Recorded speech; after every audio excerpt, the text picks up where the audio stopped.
In the New Testament, the Gospel of John begins with the well-known words of the prologue. In the beginning was the Word, and the Word was with God, and the Word was God. And then it goes on for several more verses, and the prologue comes to a conclusion later on in the chapter when John writes, "And the Word became flesh and dwelt among us, full of grace and truth," and so on.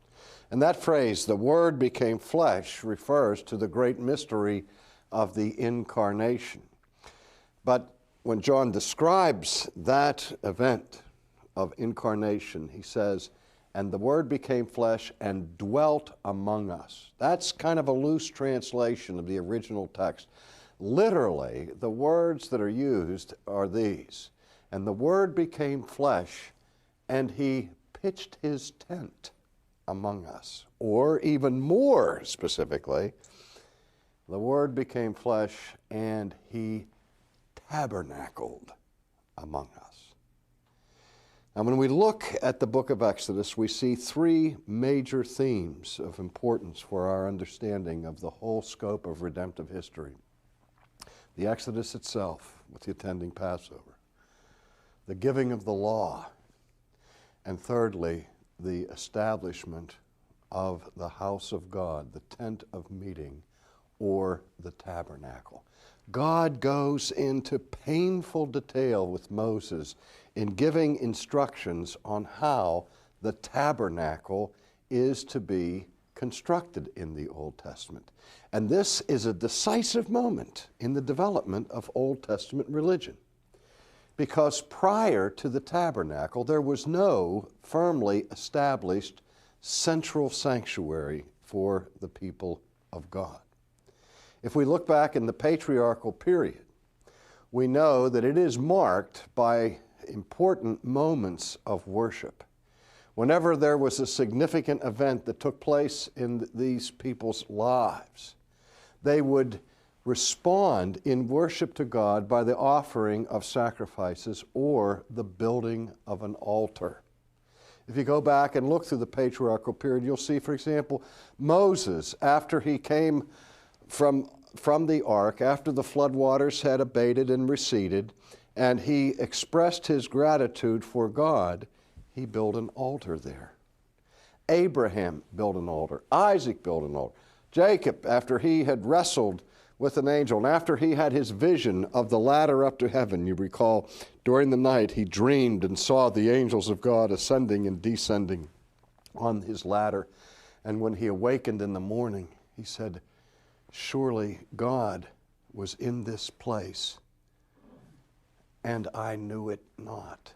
And so he took the stone that he had used as a pillow for the evening, and he anointed it with oil.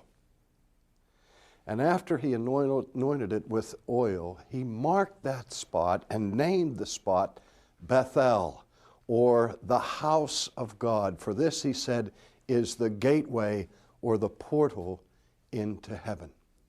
Now, what is significant in these incidents that we find in the patriarchal period is that we see the sacralization of both time and space. You recall that in the Passover, God said, "I want you to remember this time for all time." And so God took the ordinary days of that period and made them sacred, consecrated them by the memorial of the Passover.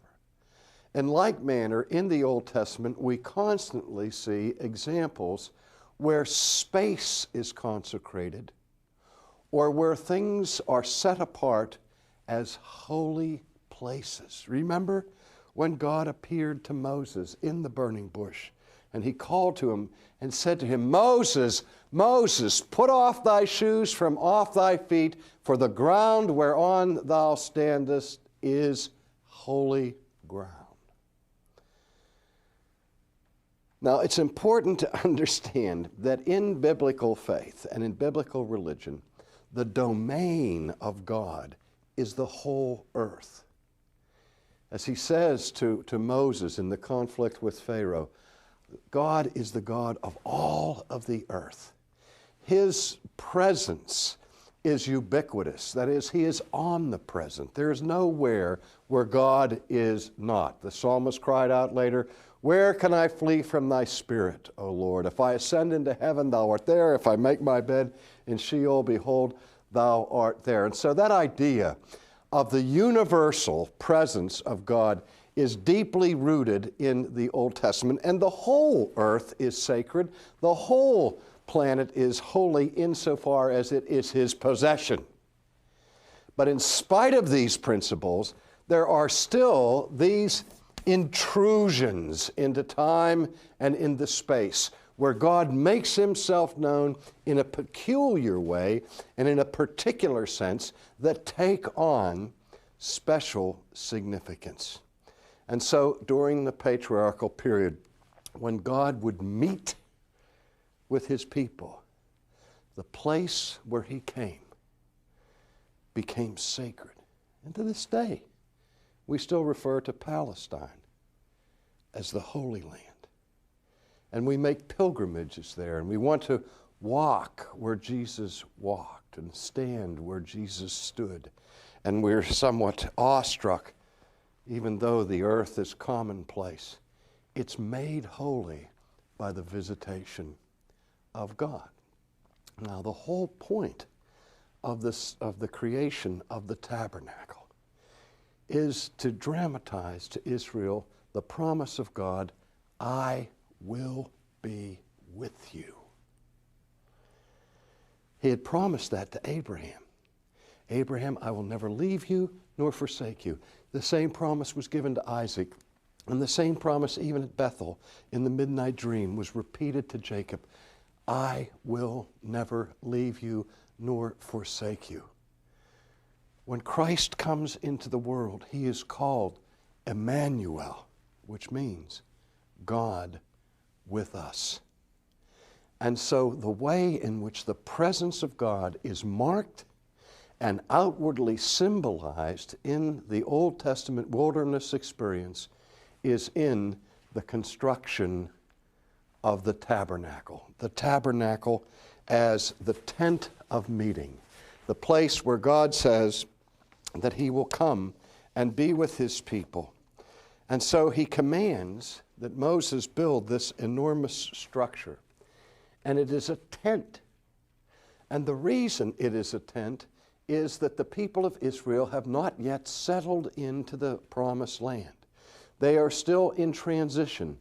They're a semi-nomadic people moving from place to place, wandering about in the wilderness. But the whole point is that wherever they go, it is God who leads them, and it is God who promises to be with them. The people themselves are living in tents, and so they are commanded to build a tent for God. Now, whenever the people of Israel would move from place to place, and they would come to a new location or a new site for them to remain for a period of time, they would encamp basically in circular fashion. And each segment of the arc of the circle would be inhabited by a particular tribe. And the tribes would be camping all around the perimeter.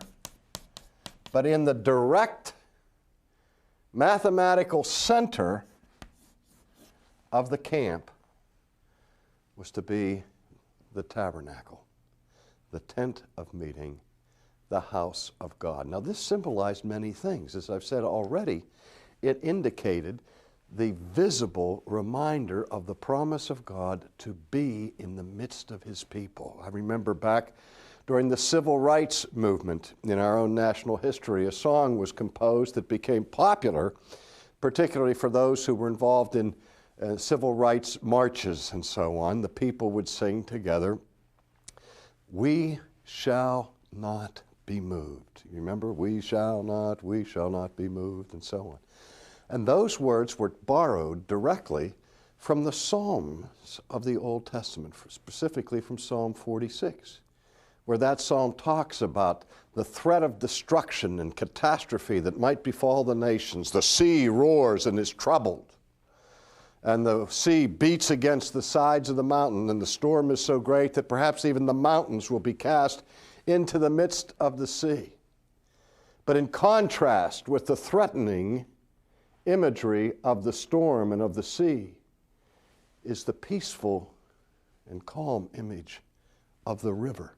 Traditionally, in Hebrew poetry, the sea was the symbol of threatening power, where the river was the symbol of life. Because the psalmist goes on to say, but there is a river, the streams whereof make glad the city of God. For God is in the midst of her, she shall not be moved. In other words, the reason for the psalmist's confidence of enduring and of stability and of permanency was the promise that God would be in the midst of his people. And so that's the first and foremost significance of the placement of the tabernacle when the people gathered while on the march. The second significance is this, that Israel was not the only semi-nomadic people in antiquity. Most of the nations of the Semites at that time were people who grazed and browsed through the desert regions and so on, and even other nations that had permanent settlements would oftentimes go on the march for purposes of military conquest or whatever. And the custom in antiquity was that when the nations were on the move and lived in tents, the central tent in the establishment was always occupied by the king. This was the king's place. And the symbolism of the tabernacles being in the center of the encampment was that the Jewish people at this point have no king except God. God is their king, and he is a king who is not a remote or an aloof king, but he's a king who dwells in the midst of his people. Well, let's look now at some of the structure of the tabernacle itself. The entrance to the tent faces the east. So this is the east, this is the north, this is the south, and this is the west. In fact, I'm going to, I won't, I'll leave this as it is for now. And the tent was portable, could be put up, taken down, and when it was taken down and transported, it was to be transported by a subdivision of the Levites. Remember, the Levites were set apart for priestly duties. And of the tribe of Levi, there was a family or a clan of the house of Kohath, and the Kohathites were responsible for transporting the sacred vessels that were part of the tabernacle, so that nobody else was allowed to handle these things. They were trained their whole lives for the proper procedure of how to move and tear down and set up the articles of the tabernacle. We see that later on with the sudden destruction of Uzzah when he touched the Ark of the Covenant because he violated the prescriptions that were given in the ancient setting for the handling of the special sacred vessels of the Ark. The tabernacle itself, or the sanctuary, was 1,200 square yards in size. 1,200 square yards. That is a huge tent. But the sanctuary itself had the bulk of the space of this tent was what was called the outer court. And then there was the inner court, which was called the holy place. And then the innermost court was called the Holy of Holies, or the inner sanctum, or the Sanctus Sanctorum, the most holy place. Now, it is significant that the perimeter outside was protected by the Levites. And the rank and file person did not come into they would come up to the tabernacle, but they didn't enter the tabernacle. And certain things took place inside the sanctuary. Now, again, the inner sanctuary, including both the holy place and the Holy of Holies, was 55 feet by 15. And in the outer court, there were two articles that were found there. There was the laver and the altar of burnt offering. Now, the laver was made, let me see, first of all, was made chiefly of bronze, and it was the place where the priests would come to go through the purification rites. Before they could fulfill their priestly duties, they had themselves to be cleaned. They had to wash. And the word laver is the word from which we get the word bath.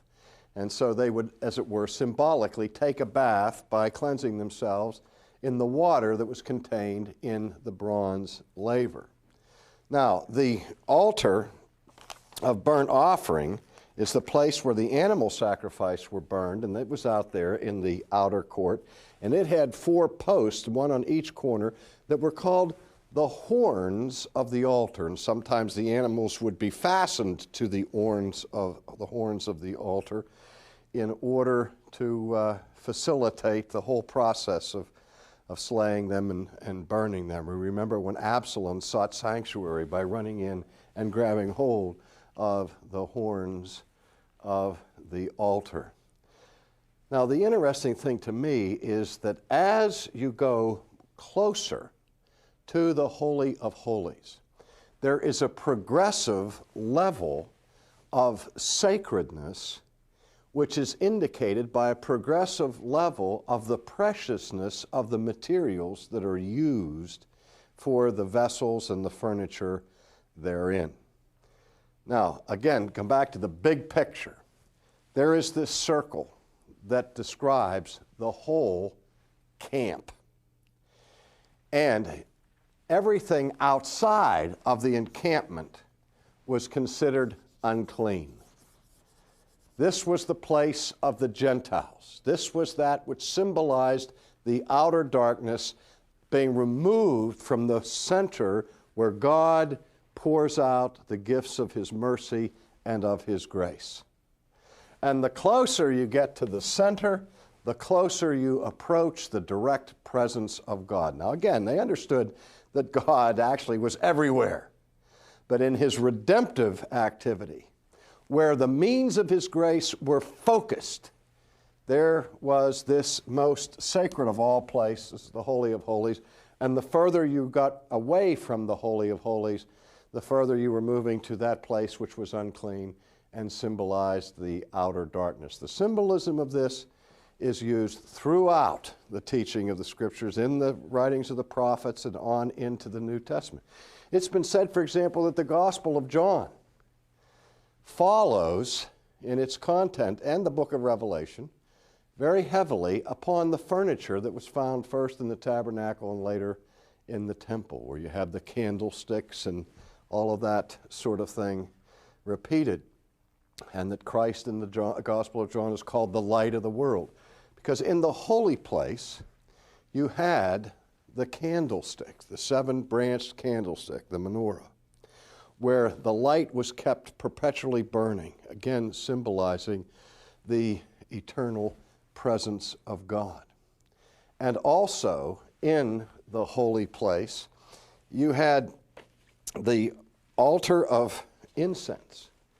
And it was smaller than the altar of burnt offering, but was comprised of more precious materials. But the purpose of the altar of burnt incense was to illustrate the work of prayer. The priests would go there and offer their prayers for the well-being of the people. And the significance of the incense was that as the incense burned on the altar, it gave a pleasant aroma to the environment. And that was important because remember, you're slaughtering animals in and around this sanctuary, and that is somewhat odoriferous from time to time. And so the olfactory sense of the religious centerpiece of Israel was made more sweet and delightful by the presence of the altar of incense. It's also important that this altar informs much of the language of the Old Testament and the New Testament. And for example, when the people of Israel were obedient to God and God was pleased with them, he would say that the fragrance of their prayers was a sweet aroma in his nostrils. But when the people became corrupt and their worship degenerated into rote externalism and so on, God spoke to them in judgment, saying, I despise your feasts, I abhor your solemn assemblies, and your sacrifices have become loathsome to me. They are a stench in my nostrils. Again, in the New Testament, the work of Christ is described as being a sweet aroma and fragrance to God, as he not only fulfills the whole of the tabernacle, but in a real sense, every one of its parts. He's the light of the world. He's the bread of life. The other article in the holy place is the table of showbread. And he is the bread of life. There's a loaf of bread provided for each of the 12 tribes, indicating God's provision of his people in their needs in this world and in the wilderness. Christ is the laver of our regeneration. He is the one who cleanses his people from their sins. And he is the one who has been sacrificed for them. All of the person and work of Christ is symbolized in these various elements of the tabernacle, but nothing like what happens in the Holy of Holies, where there the most sacred article of all of Jewish religion is found, the ark or the chest. It's called the Ark of the Covenant. It's a chest that is made of acacia wood and covered over with pure gold, and then with these massive sculptured, fashioned cherubim with their wings hiding and covering the chest there. Now, it's the chest that contains things. The things that are contained in the chest are the tablets of stone, the Ten Commandments, the rod of Aaron that bloomed, and a pot of the manna that was gathered and preserved from God's provision of his people in the wilderness. But the most important thing about the ark was that the lid of the chest was called the mercy seat, because the Ark of the Covenant was the symbol of God's throne, his throne of authority and the seat of judgment. So that it was into the Holy of Holies that the high priest, and only the high priest, could go, and only once a year, on the day of Yom Kippur, and even then only after specific ritual cleansing that was elaborate. And there he went and sprinkled the blood of the lamb on the mercy seat. In Greek, it's called the hilasterion, or the reconciliation, because in that action, the blood of the sacrifice becomes a covering of the judgment seat of God that protects us from his judgment.